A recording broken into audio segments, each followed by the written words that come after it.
As soon as we can get the administrator back in his chair. Okay, is everybody here? Okay. Sure.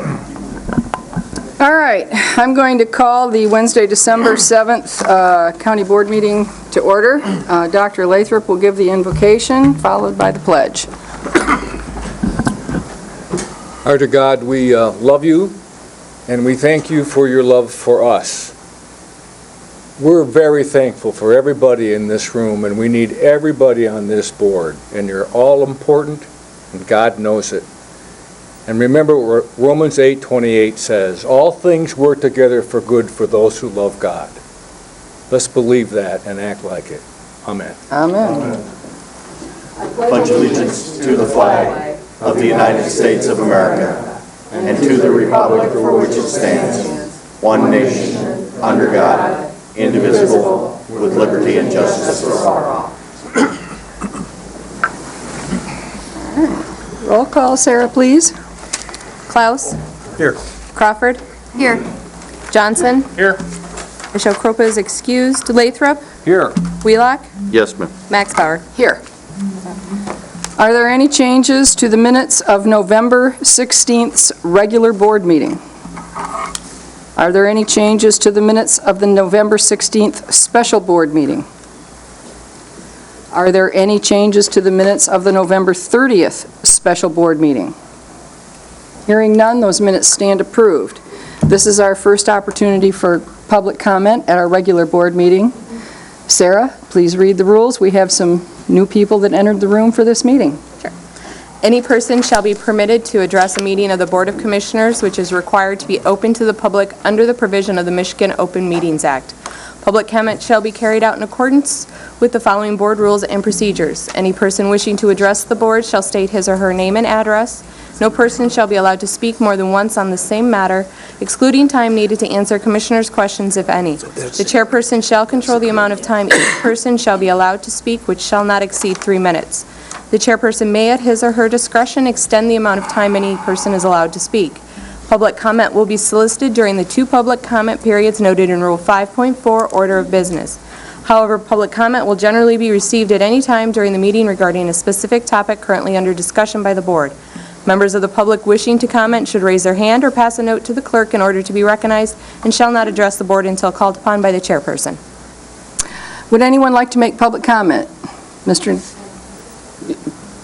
Whatever. Please, go right ahead. Good evening.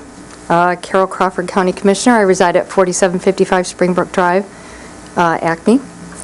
I am giving notice that at the December 14th, 2016 Board of Commissioners meeting, I do intend to make a motion to rescind the resolution setting the commissioner pay at $1 for the 2017-2018 term.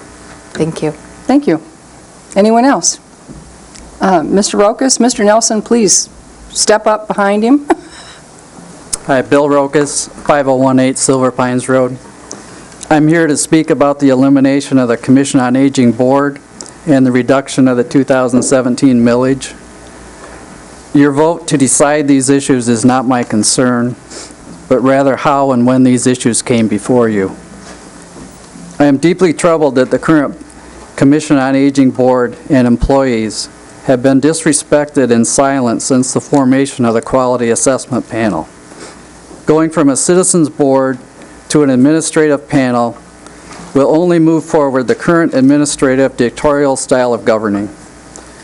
The Commission on Aging and the rules and regulations adopted by this Grand Traverse County Board in 1975 and last amended in November of 2013 states in Section 9 that whenever the County Board of Commissioners places on its agenda an issue affecting the Commission on Aging, the county administrator/controller shall give notice to the Commission on Aging of the meeting date and time and provide the Commission with a full and fair opportunity to discuss the item with the Board of Commissioners prior to the Board of Commission taking any action on the item.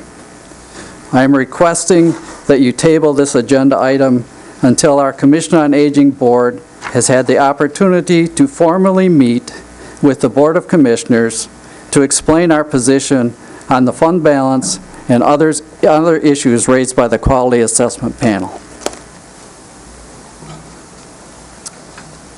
Hi, Verdetta Heron, Chair of the Commission on Aging Board. Thank you for letting me speak. This past couple years has been rough. We've worked under, in this few years back, 3 different administrators, a couple different boards, a couple different directors. Mr. Menzel has been the only one that has taken the time, and Jen, to listen, to take the time to dig through hundreds and years of paperwork, and to realize the liabilities that we have and the changes that needed to be made. Now, I want to refer to something this past year. We have a board member that talks about transparency. Well, I totally agree with that. And the board that's been recommended, we can only have a 2-year term as officers, was recommended in such a way that it still bothers me tremendously. They started out with a first, with a second motion, and it was all okay. And my big question is how, there must have been communique before that first and second, but more than that, Mr. Menzel came to our board with Jen, and we went around the room and they asked everybody questions. Any questions they wanted to ask, they were able to ask. And all their questions were answered. Very directly, so forth and so on. About 3 or 4 months ago, I was told that there was going to be a special board meeting by the secretary. I asked our then deputy director about it. She didn't know anything. Well, I'm only allowed to call so many members of the board. I called 3. They all told me that our deputy administrator had called them and asked them to send a request for a special meeting. With the size of our board, we needed 4 members to have a special meeting. I walked into this meeting with both TV stations, the Record Eagle, the Ticker, and thank you, Dr. Johnson, for coming to it, and several people that are in this room. I had no idea what we were going to be talking about. I'll make this really brief. They went to the Record Eagle, they told things that were printed in public, that our seniors were not going to receive care, that the millage was going to be taken away, and so forth and so on. And to me, as a nurse, that really is a hair from abuse. And I've dealt with that. After that meeting, they went to the Record Eagle again with a bunch of nonsense. And they got to the point they hung it over our heads. If they didn't like what was happening, they would go to the Record Eagle. Now tell me what's wrong with that picture.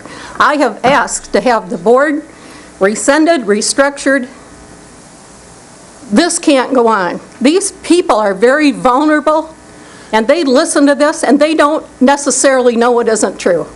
And that's abuse, my friends. That's total abuse. I'm just so upset I don't want to say anymore. Well, I do. I'm going to switch gears because I'm up here and I think I can only come one time. Wrap it up, Ms. So if you would come Herring. up here, Ms. Maxbauer. Me? Yes? That's good. What? No, I wouldn't go up there. 2 seconds, 2 seconds. You're not going to paint a target on my back? Oh, come on. No. What? This is from the Commission on Aging Board for your 10 years of service. You, unbeknownst to a lot of you, she has done many, many special things. She's on her own time, went to the homes, she's helped them. She gives money to people that don't have any. She does a lot of things that you don't know about, and I know I have to go, but this is for you. It's very heavy, my dear. You can open it when you want to, and thank you for your service. Okay.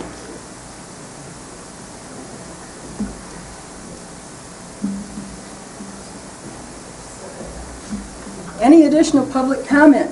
Mr. Nelson? John Nelson, 4022 Incochee Crest Commons, Traverse City. I'd just like to share with you the comments that I made at the November Road Commission meeting, public comments that I made there.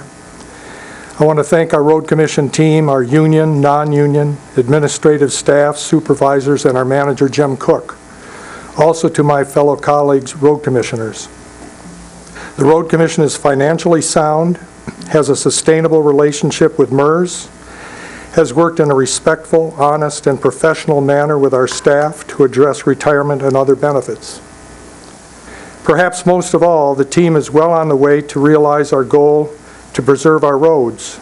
Since 2013, in only 3 years, our fair to good roads have gone from 34% to 58% fair to good, and on our way to our goal of 80% or above rated fair to good. I want to thank the citizens of Grand Traverse County on their confidence to spend their money, their millage money, in an effective and efficient manner. They will see significant road improvement in the next 4 years. I wish only the best for this Road Commission team and encourage my replacement to respect the progress we've made and the teamwork that allowed it to happen. I am now deeply troubled by the actions of the outgoing county commission.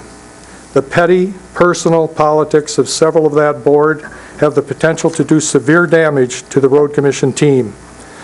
I've been involved in local politics as an elected or appointed official for over 40 years and have never experienced the unprofessional injection of venom in so many county institutions by some of the outgoing county commissioners. I'm disappointed and at some level angered by the manipulative and vindictive actions of some of the county commission and hope the new commission will change course. Thank you. Thank you. Please.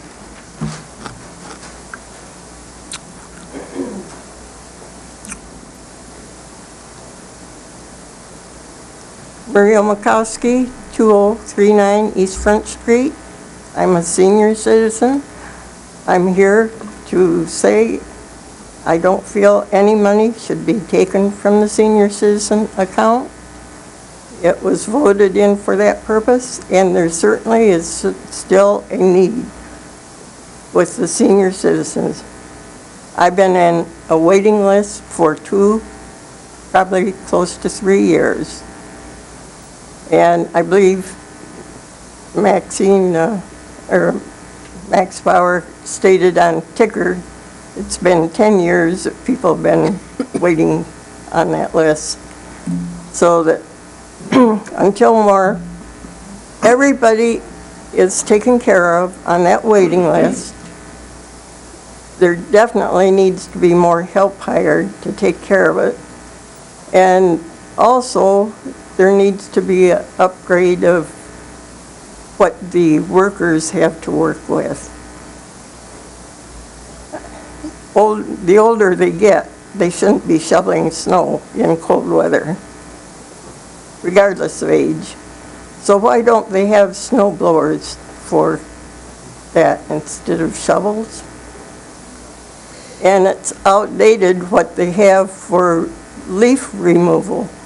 They have those big trailers with a tarp on. They pile those wet leaves on top, and it takes the whole crew to go to pull those tarps off and empty the leaves. Now, there are trailers that have hydraulic lift to them that will empty those, and it takes 1, maybe 2 men, I don't know. But there needs to be some money spent to upgrade the equipment that the commission has. And I feel you need quite a few more help I guess that's it. Thank you. Thank you. Dave?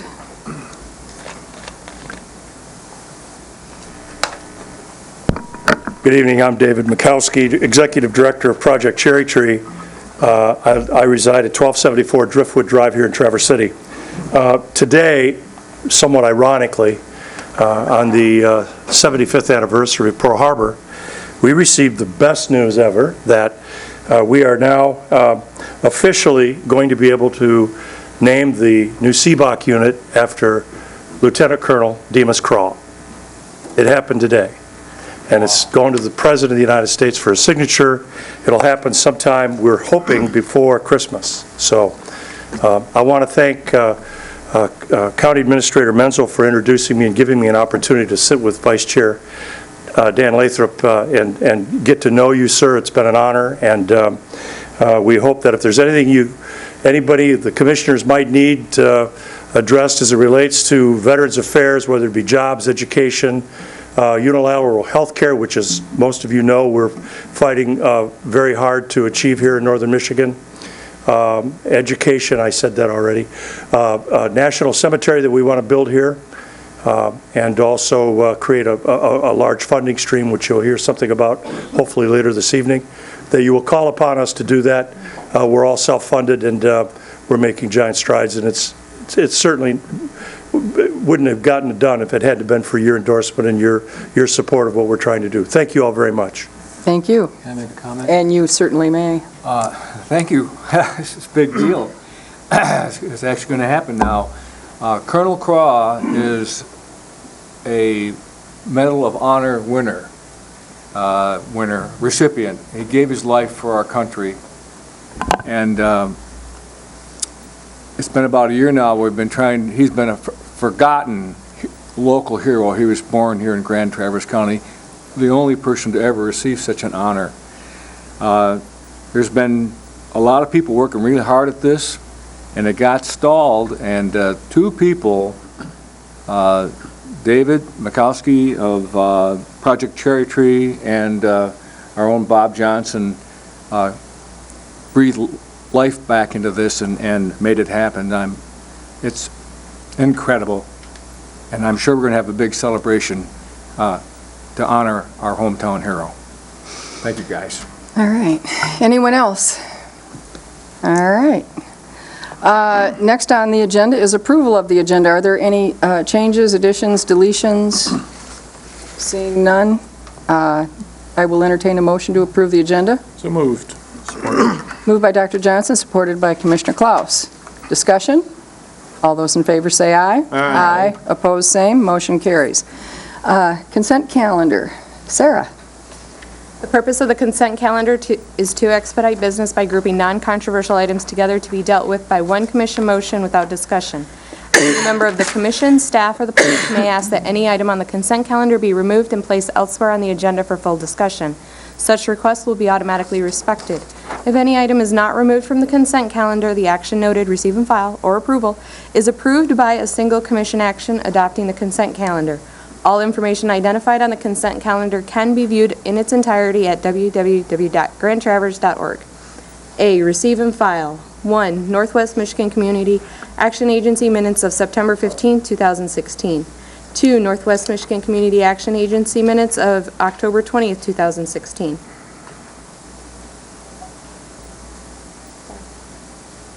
3. Northern Lakes Community Mental Health minutes of October 20, 2016. 4. Traverse Area District Library minutes of October 20, 2016. 5. Department of Health and Human Services minutes of October 25, 2016. 6. Department of Health and Human Services minutes of October 28, 2016. B. Approvals. 1. County to act as fiscal agent for Easling Pool Refurbishment Project Fund. 2. County to support Parks and Recreation resolution regarding the Traverse City to Charlevoix Trail Concept Plan. 3. Local health grant agreement with the Michigan Department of Environmental Quality. 4. Child and Adolescent Health Center grant agreement, Kingsley. 5. Child and Adolescent Health Center grant agreement, Youth Health and Wellness Center. 6. Michigan Department of Health and Human Services Comprehensive Planning, Budgeting, and Contracting Agreement. 7. Citizen appointments to boards and committees, Airport Veterans, and Beta. Would any member of the public like any item removed from the consent calendar? Any commissioner? Commissioner Klaus? B1. B1. Staff? All right, I would entertain a motion to accept the consent calendar with the exception of item B1. Madam Chairman, I would move to approve the consent calendar with the exception of B1. The excitement of B1. Long day. Discussion. Second. All right. All those in favor say aye. Aye. Opposed, same. Motion carries. All right. Next on the agenda is special order of business, public hearing on the county's proposed 2017 fiscal year budget. Our finance director will begin, and then I will open the public hearing. Thank you, Madam Chair.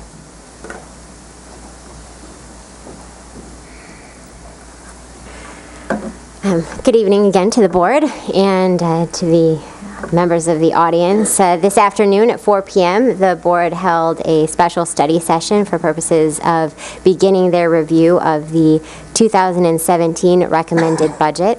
The budget and the PowerPoint presentation that were presented at the 4 p.m. meeting are available online. A copy will also be made available in the administrator's office.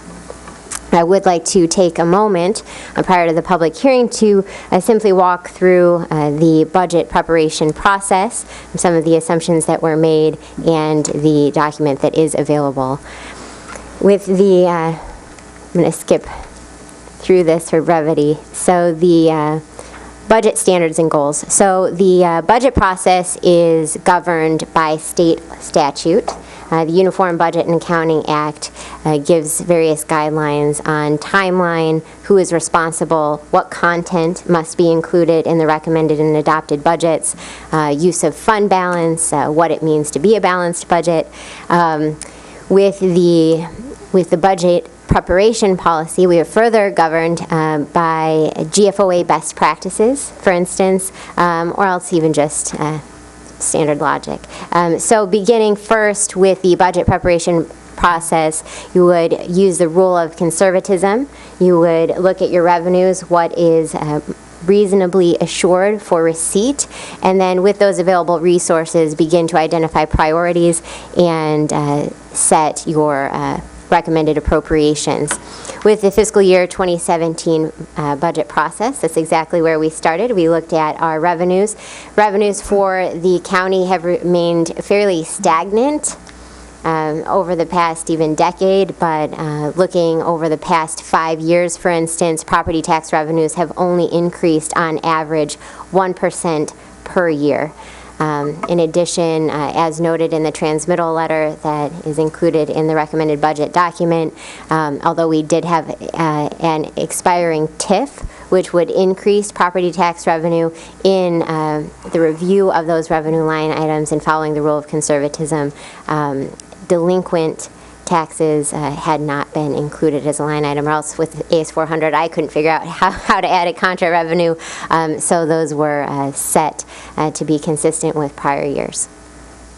We did fully fund our annual required contribution to MERS, very commonly in the media, and as a discussion item amongst the board is how to address our incredibly unfunded pension liability. We're at 45%. We have included in this recommended budget funding for that annual required contribution at its minimum level.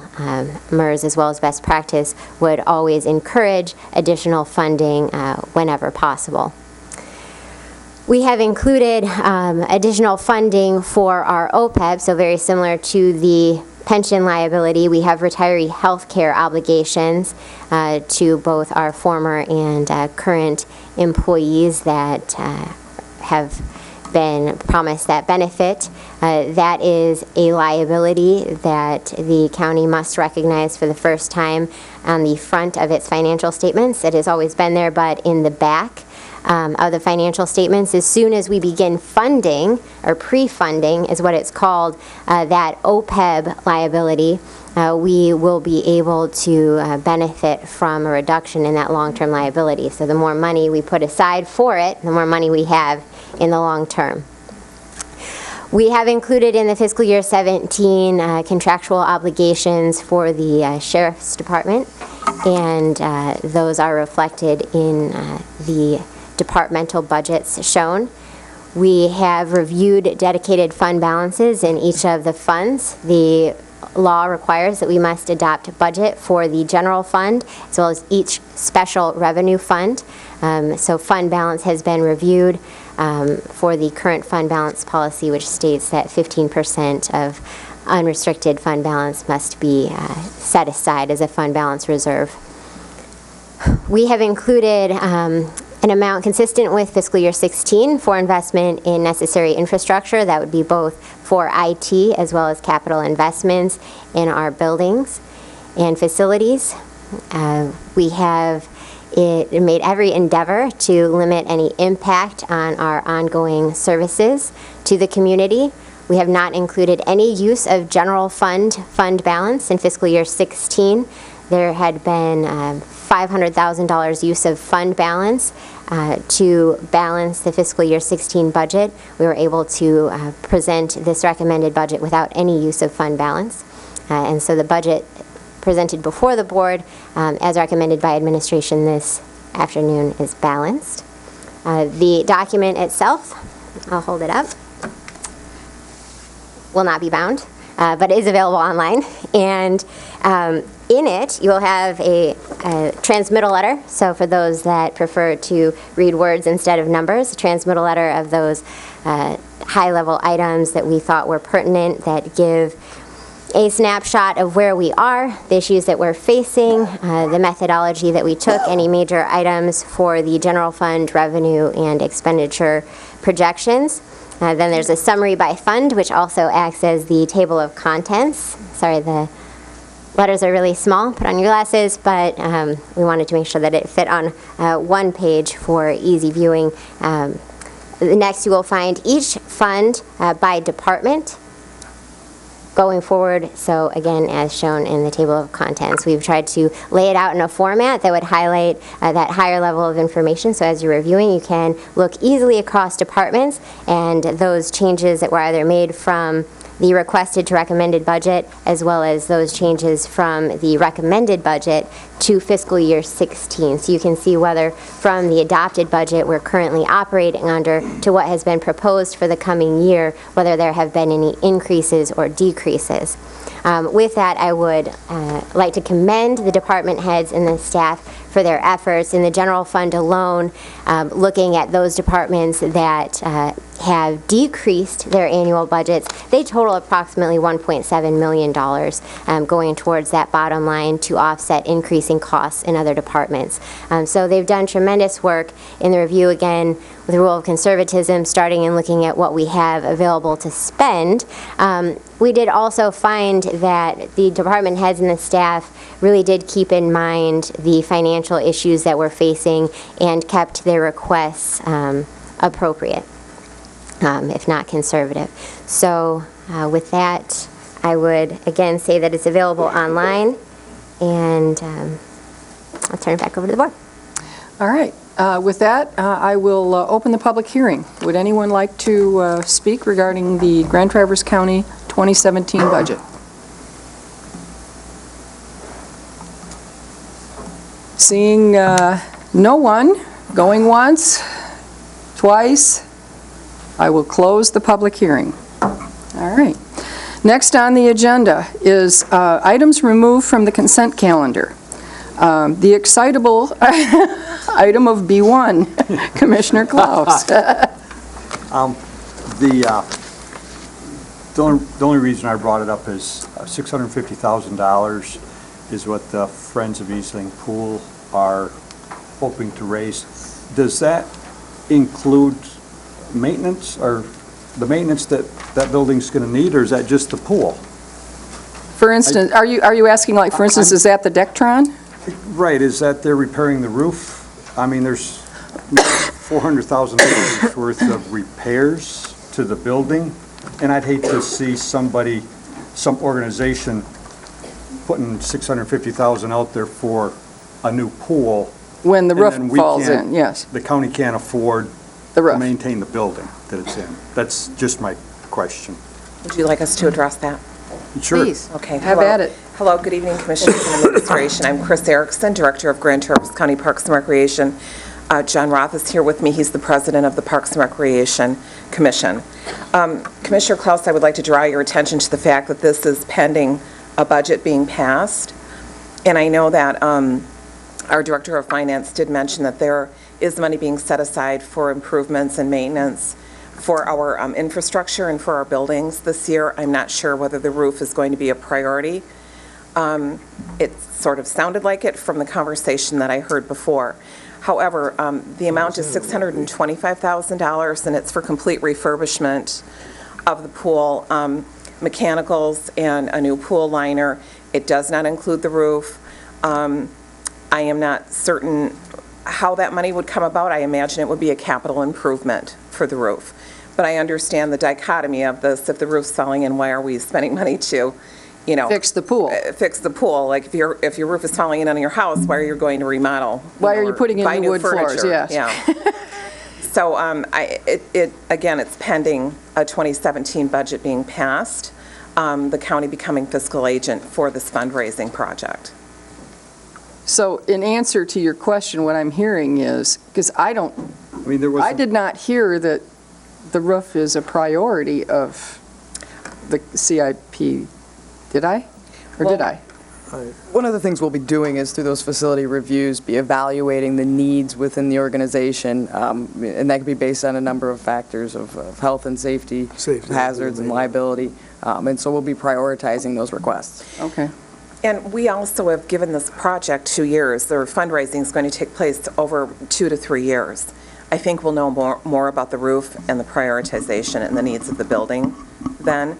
But we would like for the Friends of Easling Pool to begin raising funds as soon as possible, so that when we're able to bring that building up to par, and when we have enough money, that we can start refurbishing the pool. Okay, thank you. How many dollars are raised to this point? Do you have any? None, because we've been waiting for a fiscal agent. We also waited for the Rotary Charities Planning Grant to be executed, and the reports to come out of that, and the plan to be made for the Friends of Easling Pool to follow for fundraising. There's a specific plan for them in place, and everything's ready to go now. Thank you. Go ahead, Dr. Yeah, Johnson. I mean, I saw something in the resolution that kind of piqued my interest, I guess. Where it says capital campaign costs for a campaign director. How much are you paying a campaign director? I can't remember the cost off the top of my head. It was submitted to all of you in October, I believe, with a packet of information, and I will resubmit all of that to you. I think If it was, I can look. I think it's less than $10,000, but it's necessary because we as staff can't be answering, sending out thank you notes and things like that. That's going to be a huge campaign, fundraising campaign, and you need some professional direction for that. And then my general statement, obviously, with the pool, is are we repeating history again? Where we're just, got another group coming in and going to provide funding and rebuild it, and then in 3 years is the county going to get saddled again with it? I mean, that's what happened originally. Right. And my big fear is we're just repeating history. We want to build a maintenance fund into the plan, and that will be part of it. Anyone else? Is there a motion? I'll make a motion to approve for the county to act as fiscal agent for Easling Pool Refurbishment Project Fund. Is there support? Supported by Dr. Johnson. Discussion. All those in favor say aye. Aye. Opposed, same. Motion carries. Thank you. Thank you, Commissioners. All right. Next, Montessori Children's House bond and refinancing issue. Who will be taking that? I believe Jean? Good evening. My name is Jean Dorenzi with Planning and Development and Community Development. Tonight we're talking about the EDC Montessori Children's House, and I have with me Roger Sweats with Dickinson Wright. He's the EDC Bond Counsel, and also representatives from Montessori Children's House and Traverse City State Bank, who will be purchasing the bonds. The EDC Board, as I indicated in my memo, met on November 7th, and reviewed and discussed the Montessori Children's House new construction expansion and their current facility. Montessori has obtained a construction loan from Traverse City State Bank, and upon completion of the construction, the Children's House is requesting that the EDC provide long-term financing through the issuance of an EDC bond, and also with that construction bundle, some other outstanding EDC bonds to help with interest cost savings. As indicated in my memorandum, EDC bonds are not county bonds. There is no obligation of the county and do not impact the county balance sheet, debt limits, or bond ratings. Roger Swatz, as I indicated, is the EDC bond counsel, and I'd like him to go over to provide the overview of the plan, the procedural components of the EDC, and other questions relative to the EDC bond statute that you might have.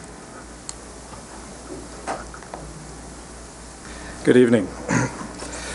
We're here tonight to consider the first step in the process that the EDC statute sets out for County Board of Commissioner involvement in the process for one of these bond issues. As Jean has mentioned, this is not a bond that in any way obligates the county. It also does not in any way obligate the EDC other than to act as a pass-through conduit to be able to provide tax-exempt financing to it could be for certain industrial uses, and in this case, a 501c3 organization. This is kind of the core function for which EDCs were originally created way back when. They're not quite as active in this area as they once were because of certain federal tax law changes, but the ability to help out local 501c3 organizations is an area that remains a viable activity for EDCs, and it's a valuable benefit that the EDC can give to local nonprofits to support them and cut their borrowing costs and allow them to use their funds to more directly support their charitable causes within the county. The EDC statute does build in a couple of steps for the county board to be involved in. While the county will not be issuing this bond, it's an EDC bond, and the county has no liability. For the sake of protecting public input into the process, these steps are built into the process by the statute. So tonight you're facing the first step, where one of the steps is to appoint 2 additional EDC board members who come from the general area where the project is being constructed, just as a safeguard to provide additional community input to the EDC board. They will only serve for this project and only have input on actions taken for this project, and then their role will be done. So it's a fairly minor role, and we're thankful that people are willing to do that, given the fact that they aren't really given a whole lot to do in this process. There also is a project area that's set up, and in this case, because this is being done for the Children's House, on the Children's House's existing site, the project area is just their site. There's no work that's going to be done that goes out and impacts the broader area around their facility there. So those 2 steps are what are done by the resolution that you'll consider tonight. And then if you decide to move forward and the EDC moves forward at a meeting next week, there then would be a public hearing at your next Board of Commissioner meetings, which is another opportunity for the public to have some input into this project, satisfying both state and federal requirements, and then a final resolution for the county board to adopt, approving a project plan that has more details about the project, although this project is very simple and straightforward, with just being an $800,000 addition to their current facility, and as Jean said, refinancing some of the bonds that they have outstanding, one of which is already through the Grand Traverse County EDC, and 2 of which are through a local EDC that's not very active anymore. So those are the parts that the County Board of Commissioners would play. Following your second action, then the EDC would adopt a bond resolution, and then we would go forth and close, with the hope of everybody being that we would be in a position to do that before the end of the year, if everything goes according to plan. That the Children's House is already very far along with the actual construction of the project, with the construction loan that they have, and so we're just wrapping up some of these financing details to put the long-term financing in place at this point. I will leave it at that, but happy to answer any questions that you might have. Anyone have any questions? Sonny? So do I understand that we need to appoint 2 additional EDC members strictly to review this project? Correct. And they're named in the resolution that you have before you tonight.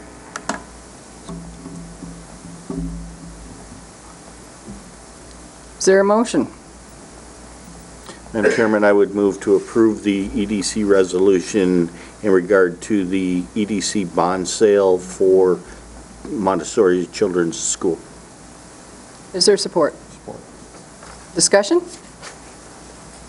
All those in favor say aye. Aye. Opposed, same. Motion carries. Thank you. And I believe our EDC board has a meeting scheduled for next Monday night to finalize this process. All righty. Next on the agenda, Project Cherry Tree, the agreement between Grand Traverse County and Project Cherry Tree. Dave and John.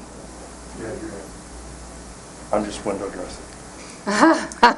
Good evening, John Syke, Planning and Development Director for Grand Traverse County. I think you're familiar with Project Cherry Tree. There was a presentation back in August, and this really started out as a kind of a concept that was developed back originally in April, and it's kind of has been going through some reiterations to where it's at a point now where it's probably no longer appropriate to be housed within Grand Traverse County.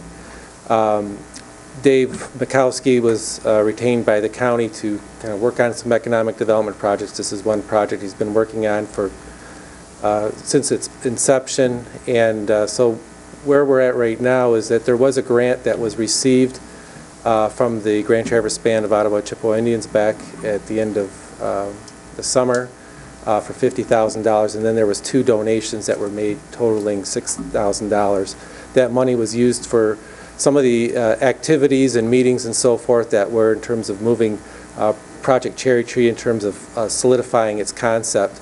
It's now at that point where it really does need to kind of get its own wings. It would be more appropriate outside of the county. Dave has led the effort to create a 501c3 in Articles of Incorporation with the state of Michigan for Project Cherry Tree as a nonprofit entity. What you have in front of you today is the proposing of transferring those dollars that were originally granted to the county for the benefit of Project Cherry Tree, and this is an agreement similar to what the county has with other 2% grants that are provided to other nonprofits. There has to be a local unit of government. It has to be the go-between between the tribe and those nonprofit entities.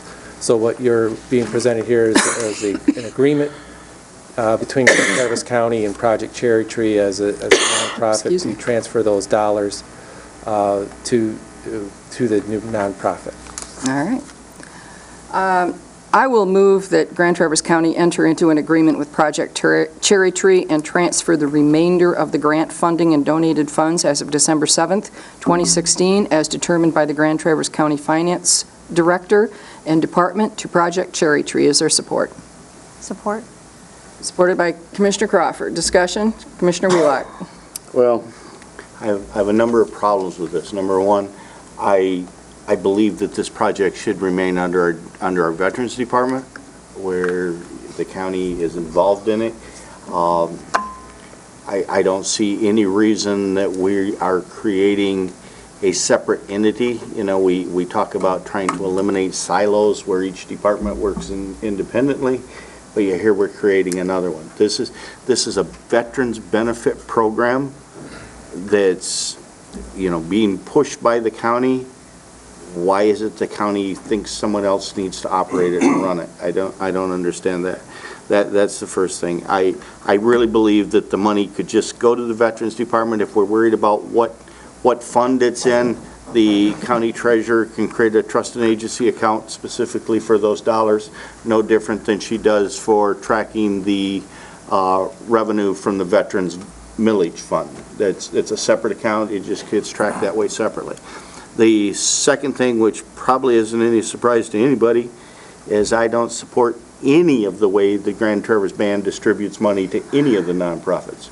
I believe it's an absolute violation of the consent agreement between the Grand Traverse Band and Governor John Engler, and I've been very consistent on that for about 18 years, so I'm probably not going to go away with that. But the Grand Traverse Band does not distribute the money properly.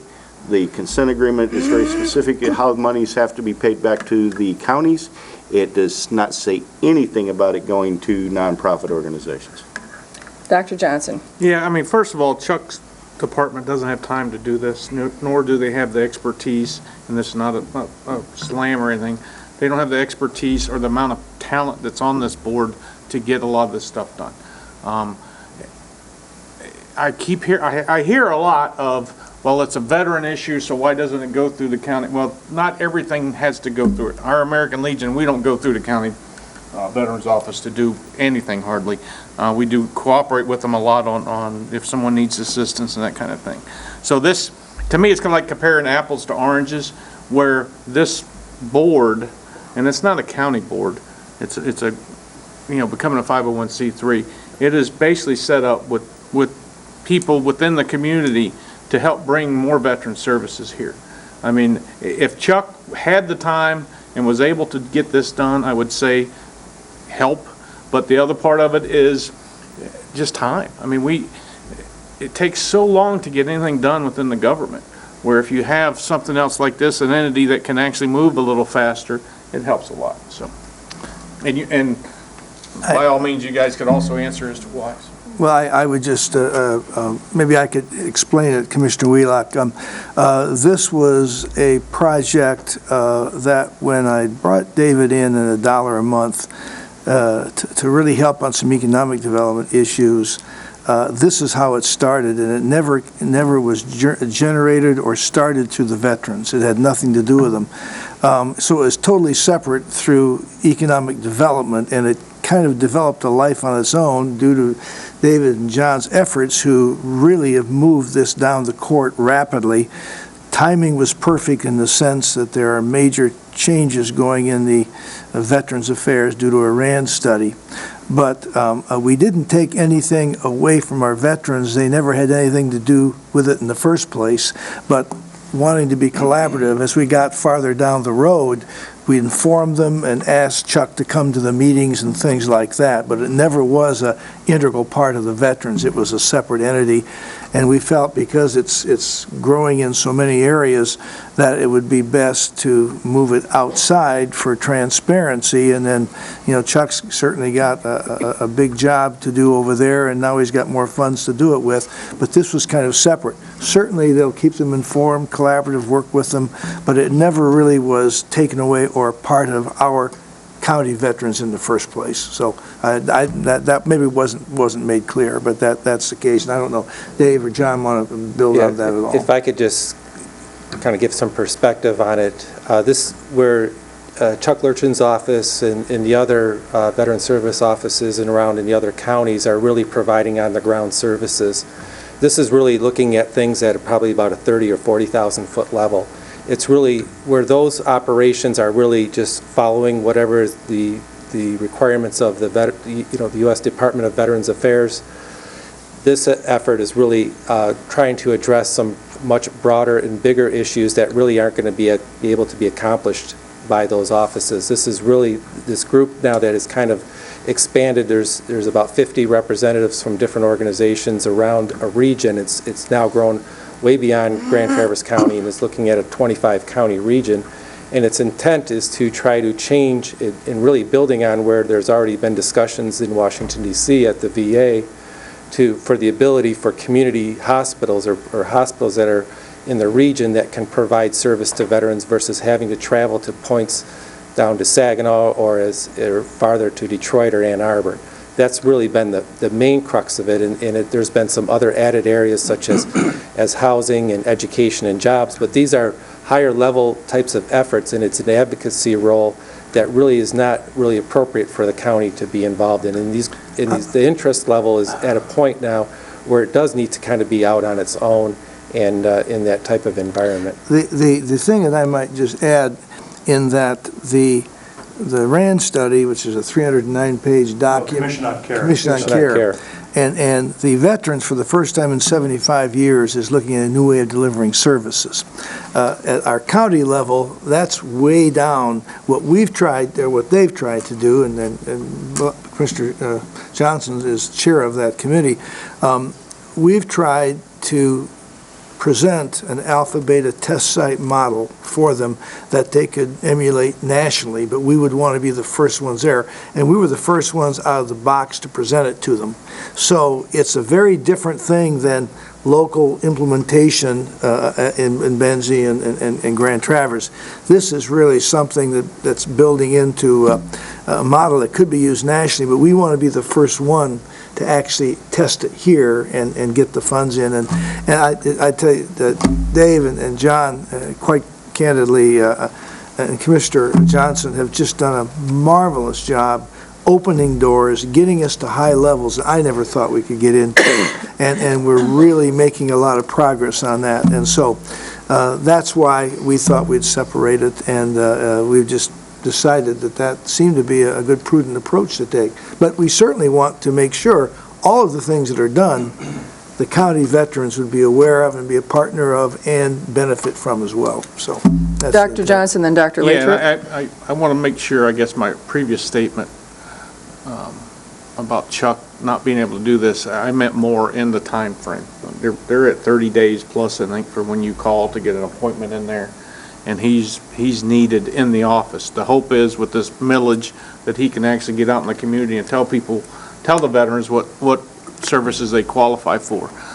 So in that regard, he's not able to, I think, just because of the time and the commitment to his current job.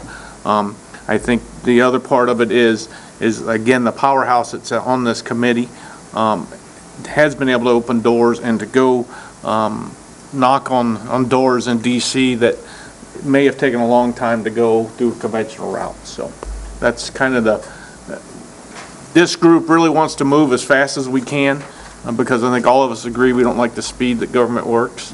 And I think most people probably in the audience would tell you the same thing. But so that's the reason. And I understand your concerns about it. And we can always address any concerns you have about any financial issues or what are they spending or any of that kind of thing. That definitely can be out in the public and it should be transparent. So. Dr. Lathrop? Not to contradict Commissioner Wheelock, I do appreciate I used to think the same way you did about the tribe. But after we've had the meetings with them, I kind of feel like, yeah, maybe we're not doing it the way that other counties do it. And I think that's a matter of pride for them. They want to have some say about where their gifts go. And I think they've been a good shepherd. And I think we need that good shepherd in this endeavor as well. So I do respect what you're saying, but I think that things will work better if we try to be amenable with them. All right. Dr. Johnson, and then I'm going to call for a vote. The tribe is actually a very valuable member right now of this committee. Yeah. And they were able to, with their presence in D.C., actually bring this awareness even to a higher level, if you will, because, when they speak, and what is it, like 60% are veterans or something? I can't remember that exactly. 1/3 of the Native American population are veterans. Are veterans. But 40% of our area are veterans. Yeah, so it carries a lot of weight when they're with you at the table and supporting this. So Plus, really, in our community, this tribe has been a really good shepherd for this community in a lot of ways. So. And with that, all those in favor say aye. Aye. Opposed, same. No. Sir, I think you got that. Okay. All right. Thank you. Thank you. Thank you. Next on the agenda is administration, Commission on Aging redesign, Yes. board redesign, and $750,000 savings to taxpayers. Madam Chair, I, along with my Deputy County Administrator, sent a detailed memo on November 29th outlining this whole issue. Basically, what we're dealing with tonight is a new board of 4 people, which would be focusing on accounting, legal. One would be understanding of Commission on Aging issues, and I think healthcare. And it would be an advisory group of 4 people who would be working with a director of that COA, who we hope to have someone on board within the next 30 to 60 days to take over that responsibility. And then the board would be a advisory board helping that individual in terms of those 4 critical areas. And we would actually go out and solicit people with those skill sets to fill those, to make sure that there's that balance that's required. In addition, as we've gone through this quality review assessment panel process, it was determined that there was a very, very large fund balance, and without impacting any of the services, taking anything away, we could return $750,000 to the taxpayers. And the reason we thought that was important is we appreciate the trust that the taxpayers have given in passing a millage as close to 80%. But if the money isn't needed, we feel, not to violate that trust, it's appropriate to return a percentage of that to them. And I would think that would make it a lot easier to pass millages in the future, knowing that we are really concerned about making sure that we're using it wisely. And the changes and the things we've gone through that were outlined in the memo certainly have made major improvements. So this is a way of saying thank you to the taxpayers, that they can trust the political establishment, that if we aren't going to use your resources, that we will give them back to you.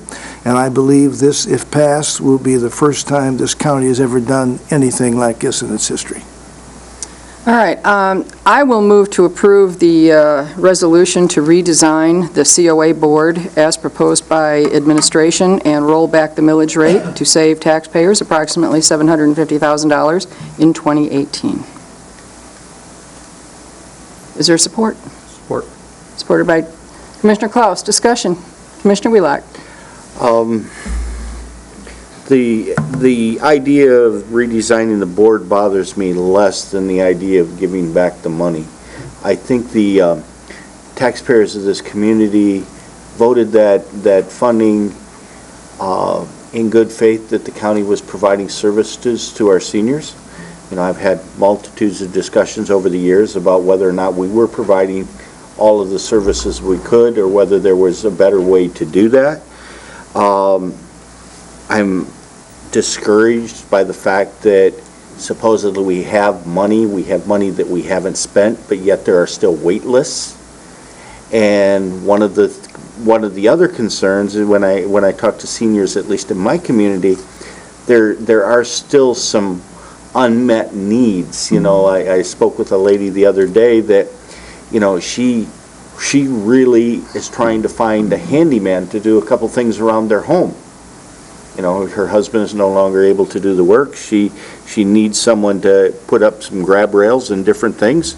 And why couldn't that contact person be through the Commission on Aging? Well, there is. All she's got to do is make the phone call.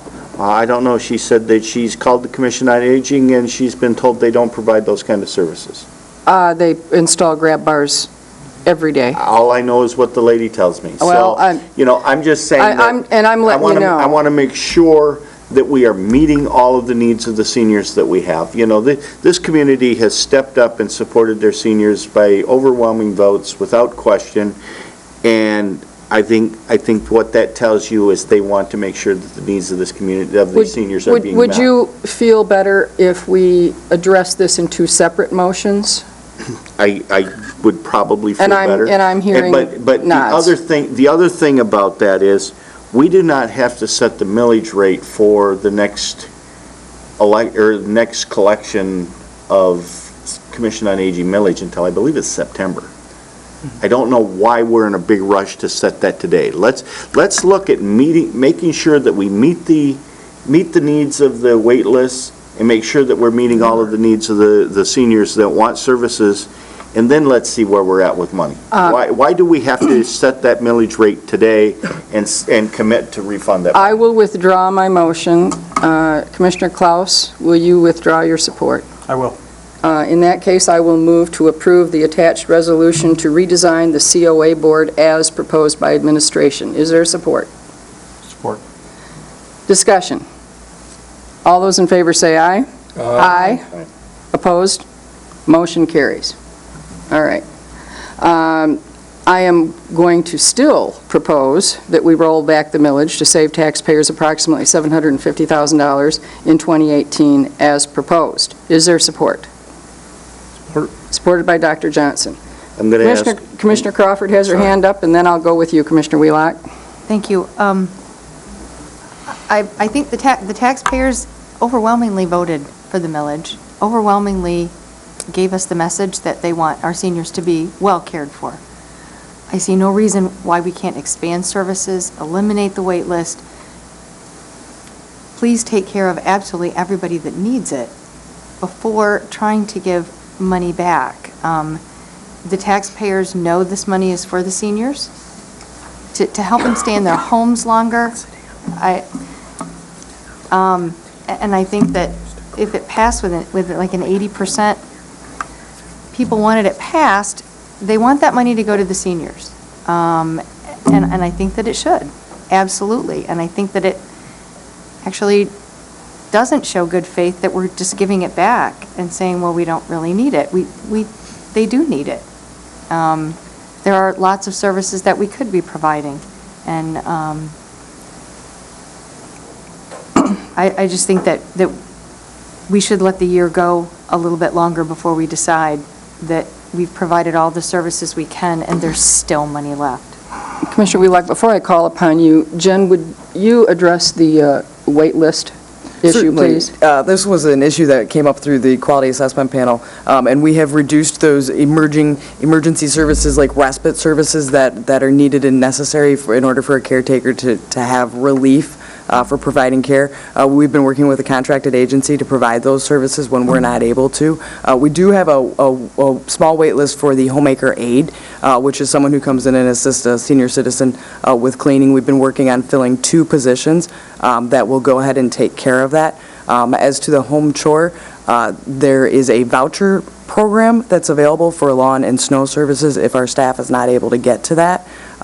So there are backups in providing those services. So we are continuing to work on that.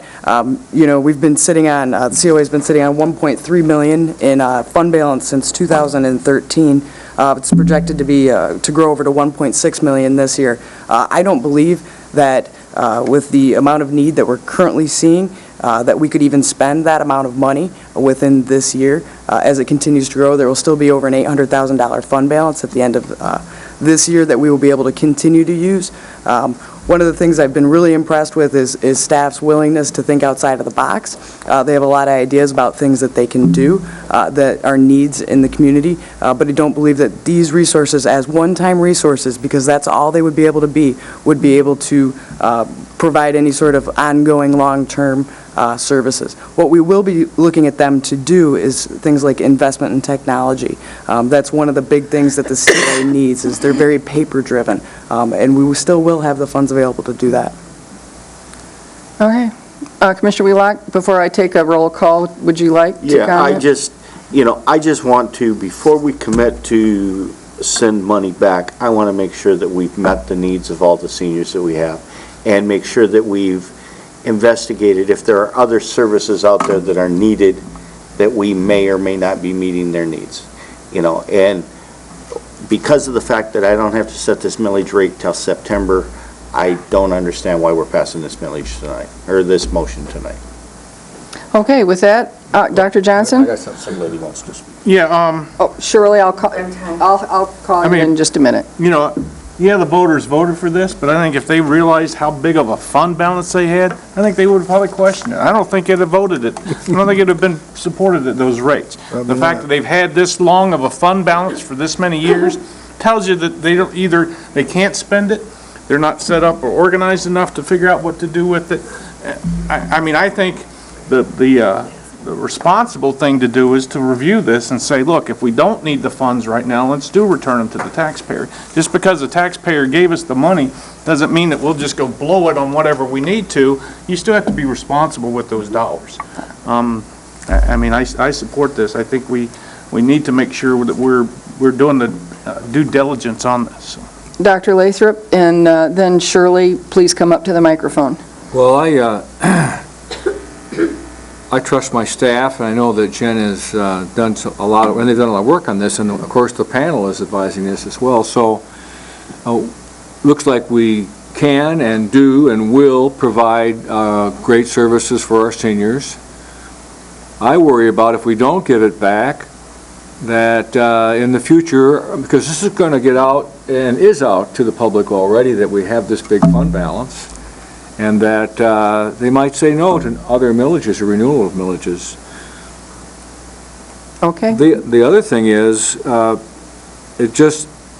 I represent citizens too, taxpayers, and I think it's a wonderful thing that we have an opportunity to give them, to lower their taxes for once in their lives. So. Shirley, please step up to the microphone. Thank you. I'm Shirley Zarafa, 3930 Evelyn Street, Traverse City.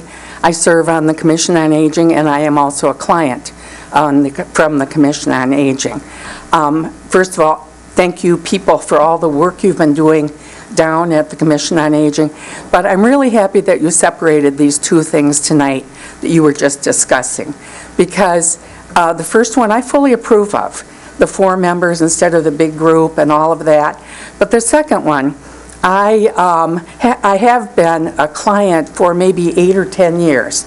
And they're always chasing their tail, trying to get all of the clients, all the applicants served. When you talked about the grab bar, Sonny, you can call them and say when they're not doing anything else, when they're not mowing, when they're not raking, when they're not plowing, and they'll put your name on a list. But in the meantime, a person is living in their home with accidents happening because there's no one from the COA that can go out there and do that. I believe that when we have our new administrator or director, there should be time for those 4 people and administration, the director, to discuss these issues. When I first got services from Home Chore, there were 8 men and 8 groups that could go out to the county. Remember, it's the whole county.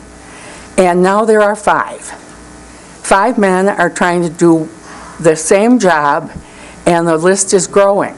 The projection is that the elder citizens will be moving into Grand Traverse County in great numbers.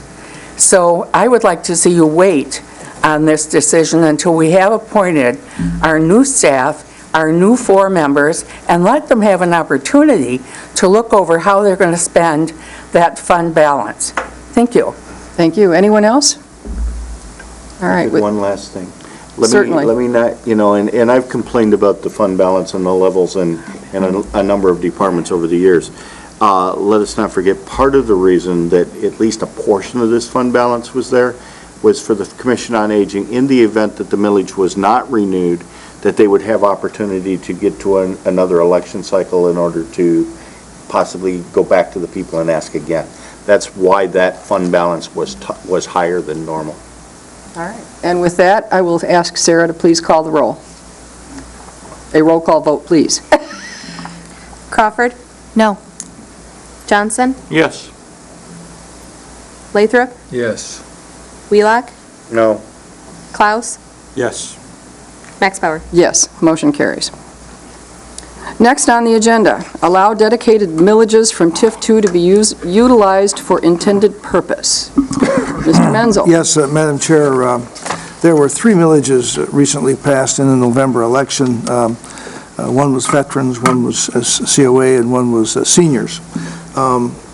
The resolution before you tonight requests that the board ask the city to exclude those 3 entities from the TIF 2, which they're going to extend, I understand, and there's nothing that can be done if the TIF is extended. But the veterans, these are all new millages basically, and we would think that they would at least consider removing those and letting the individuals who voted for those, and that's what I hear all the time, is I voted for this millage for this certain use, that's what I want it to go for. And so I think that might be a good approach for them to take. The other issue is for public comment, I guess, is the TIF 2, if it's extended, there's nothing that can be done by any of the existing entities that are in it, library, Beta, college, et cetera. They're in it because they were in the original one. If the TIF was closed out, which it was supposed to be after 20 years in the agreement, then all of those entities which collaborated and agreed to have their taxes recaptured would get the benefits of that. By not closing it out, it allows the city to continue to capture those, and it also allows the city to use those other taxing bodies to pay for ongoing maintenance and infrastructure. The city itself received an increase because of the increased value and success of the project, which goes to their general revenues. I believe under the intent of the TIF district and the way it was worded, it's only really supposed to help economically disadvantaged areas, need to be refurbished, historical preservation, things of that nature. The latest condo I checked on at River's Edge was going for $700 and some thousand. Now, that's not an economically distressed area, believe me. So this TIF 2 was very successful. I commend everyone that supported it, was behind it. But it's done, it was successful, it met the needs, and now it's time to say it's over. If they want to do a new TIF, could do that. But the way it's going overall would be that all these other entities will have to stay in. That's one part of the overall. This is simply to deal with 3 millages that are coming, that had been brought and passed in November. And we're simply asking in this resolution for the city to consider removing them from that TIF 2 going forward, and then it would meet the needs of the individuals who supported those millages and wanted to support only those millages. Is there a motion? So moved. That was easy. Is there support? Madam Chairman, I would move to ask, or support to ask the city to exempt the veterans millage, the senior millage, and now I'm drawing a blank. The COA millage, the senior millage, and the veterans millage. The senior center and the veterans 3 millage recent from ones. the TIF 2 extension. A couple things that I think I would like to mention, and Rob's here, and he may want to speak to this too. I'm sure he does. I'm sure he does. He's got a smile. First and foremost, with the reset of TIF 2, it starts over at today's values again. Right. It's not at the values that property was at 20 years ago. So, you know, all of the taxing entities are going to see a big jump with the renewal. You know, I have a problem with renewals on TIFs because all of the taxing entities don't have an opportunity to speak to whether or not they want to participate. You know, they're an extension. You know, but I do recognize that all of us that are involved in the TIF 2 area are going to see a significant change in value based on the reset.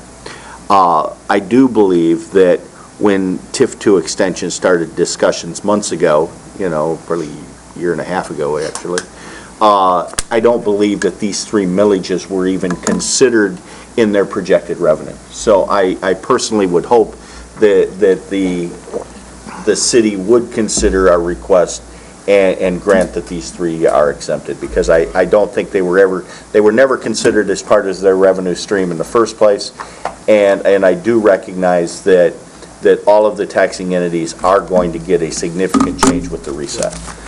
Dr. Johnson? I appreciate, Mr. Wheelock. I don't think I made that clear, so thank you for clarifying that. Dr. Johnson? Yeah, I mean, with my ties with the veterans community, that was the number one question I got was, why is this money going to the 6 DDAs and the various organizations? Right. Why are they getting this? And, you know, you'd have to explain to them, well, it was always there, it's just now that it had to be on the language. Does that make it right? you know, for that small amount, I think they could give it back and help it go towards the veterans. I do think it's time to reevaluate this, you know, see where we go with it and ask them to give that back, so. Rob, did you want to speak? You're certainly welcome to. Thank you, Rob Accigalupi, DDA Director. And first of all, I do want to say that really appreciate the county board. Over the many years, we've worked together, you know, between the city and the county, the Brownfield Authority and the DDA on economic development. So I really do appreciate the kind of collaborative effort. You know, every once in a while there's a disagreement, but on the whole, you know, we've worked together with a focus of economic development in the county. And I guess in terms of this, I do appreciate Commissioner Wheelock explaining that, because I was going to say, Mr. Menzel, I've got great news for you. You know, TIF 2 is gone. You know, TIF 2 was expired, and that will, you know, all of the taxing authorities do get to reap the benefit of the focused economic development effort that took place in the Old Town area.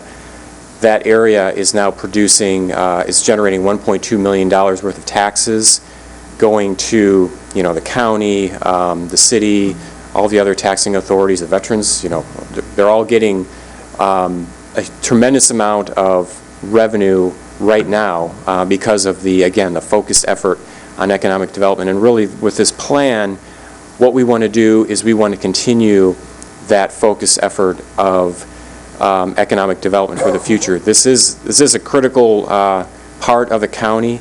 It's got 1,100 jobs. It's got one of the largest employers in our region, and it's critical that we have a vision for growth in that area. So that's really what this plan is about.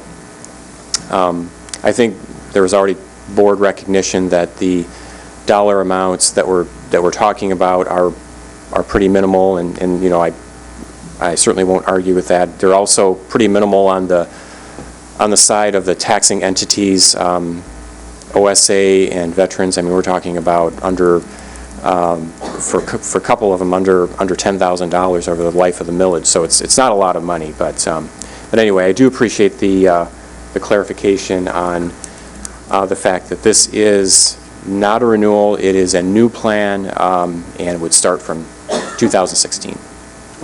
Thank you. With that, I'll take a vote. All those in favor say aye. Aye. Opposed, same. Motion carries. Next, we have revenues from the sale of county-owned property. Commissioner Klaus, you, I'm sure, would like to speak to this, since this was your resolution initially. Yeah, somehow it was. It was. But with us, you know, deciding to put properties on the market and sell and get back in the tax roll, it's a one-time windfall when we do get the money, and I believe that it should go to pay down our pension obligations. I just think that's the right thing to do. It's there's 2 pieces of property on it right now, and I would hope that as we market more property for sale, that we can continue that. But this is 2 pieces. So that's a motion? That's a motion. And I'll support it. Discussion? All those in favor? I had a question. Certainly. We're in discussions on where we put funds, and I don't know, Jody, you can help me on this.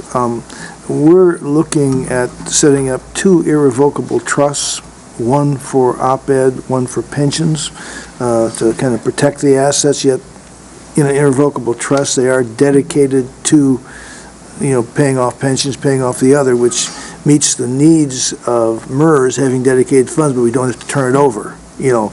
And so I guess I'll ask you, does it make sense, if we're going to be setting these trusts up for these 2 funds, that we add to the motion that the pension sale of the land go to pension reduction irrevocable trust? Or is that not, am I overthinking it? The issue that we have to work through is, can we set up an irrevocable trust?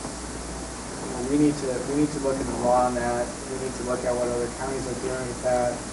So I don't know if at this point the resolution is appropriate to say we're going to put in.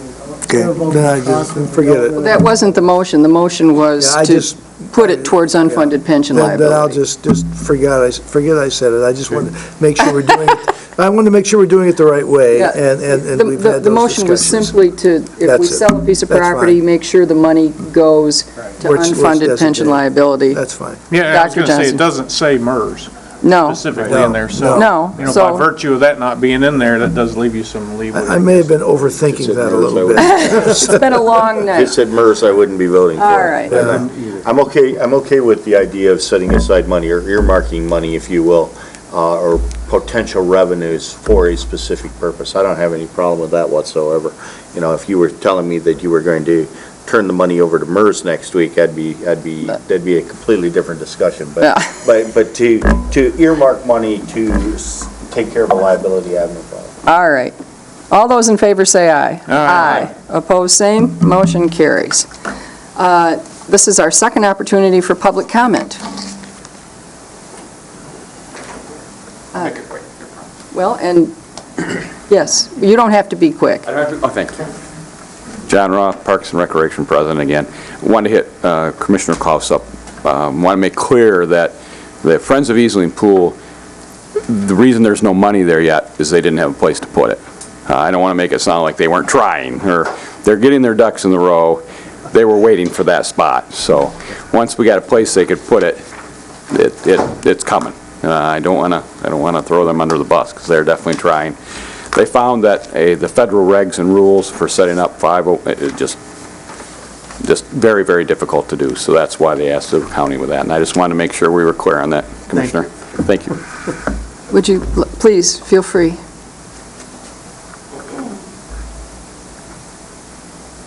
First of all, I want to thank Traverse City Eagle for writing their stories, and it's a wonderful thing we have printed newspapers read. But what I forgot to mention before when I was here, the Commission on Aging hasn't had a meeting since the middle of October, so that no input was be able to put on what you passed tonight. And I'm not very happy with what you did pass. I feel there should be more than 4 board members included in it. I think that 4 is sort of skinny to have good opinions. So, but I would like to know why we haven't had any board meetings for Commission on Aging. It's been almost 2 months. Thank you. Anyone else? All right. Commissioner reports. Notices. Dr. Johnson. I don't know if this is appropriate, probably not, but just to let everybody know that I will be throwing my hat into the ring for the next board chair after the first of the year. I think, I can bring an evenness to it and remove emotion from a lot of the stuff that's going on, so just wanted to throw that out there. So. Well, I'm going to take this opportunity. This is going to be, hopefully, the last meeting that I'm physically here. I plan on attending next week's meeting via telephone. If I have to fly back, I will, but please. I prefer not to. It's just been an honor for 10 years. It's not always been easy. You get emotional here. The people of this county have given me much more than I've given them. Dr. Lathrop, you are going to be a lifelong friend. Thank you. If I hadn't been on this board, I would not have the friendship of Dan and Kevin. Sonny, I admire the fact that when you walk out this door, you leave the votes in the room. You know, you and I have butted heads for 10 years. Once or twice. Once or twice. But we always, when we walk out that door, the vote stays in the room, and I so appreciate that. Dr. Johnson, you are just a man of sterling character. And Ron, when you called me and said that working with me was much more pleasant than you had anticipated because you'd been reading the Record Eagle. I was supposed to say that. Oh, God. That was great. Jody, Jen, Tom, you are putting together a team that is just top-notch, absolutely top-notch. John Syke, Jean Dorenzi, the people that you have on your team that are stepping up, you know, and these people are putting in 12-hour days, 7 days a week. You've given up holidays. It's just been an honor. Mr. Forsyth, you too are a man of impeccable character, as is your supervisor. And I'm not going to be able to get much else out, but with that, we're adjourned. I think we need to make sure we find a way to get her back.